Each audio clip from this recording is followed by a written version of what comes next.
chip right here from the tires, but it's pretty darn good. And then there's one more right here on the paint.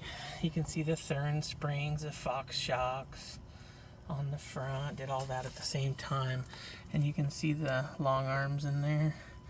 Painted them a kind of crazy green color. My boy wanted it that color, so I said, okay. I think he was planning on this being his truck, but yeah, giving a 16-year-old this kind of truck probably isn't the smartest thing to do. Fumoto drain valve on there just makes it easier to change the oil. There's that really nice new NV 5600 I put in it. Too bad I can't show you the clutch because that's a thing of beauty too. And then there's the DOR arms, all the bracketry hardware. And then T-case is factory. I just changed the rear diff, the T-case, and the front diff.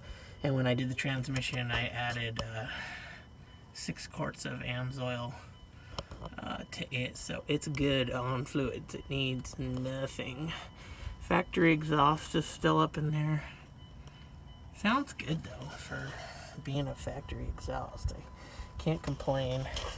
With these DOR arms, you have to cut the short arm bracket off the frame. So that's what that kind of jagged cut is. I never really cleaned it up. I guess I could probably do that, but it doesn't really affect the performance or anything, so I don't really care.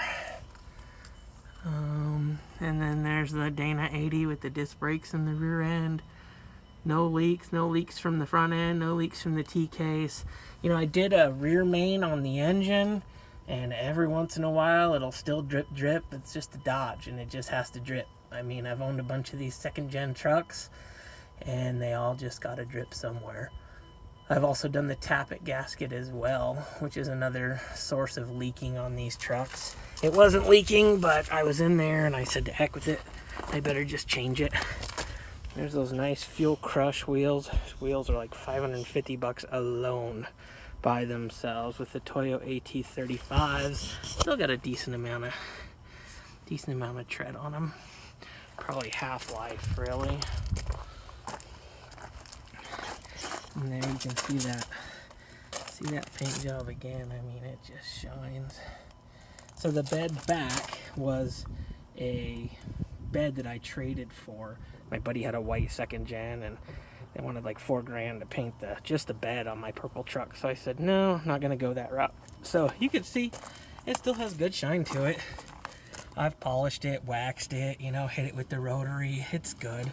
It's got a little bit of a dent right there, you can see, and then it's got a little bit of a, it's hard to see, but a little like kind of marking right there.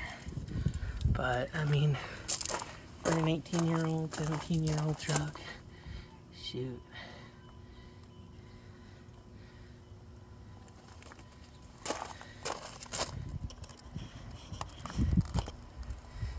No slider in the back window. Kind of surprised, really, but that's just how it came. It's got the sport taillights, and it's just got the chrome bumper.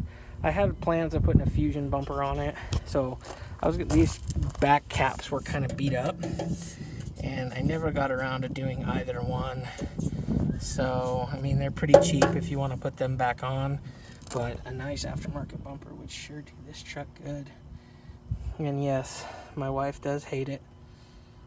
She says it stinks like diesel, but I love this old truck.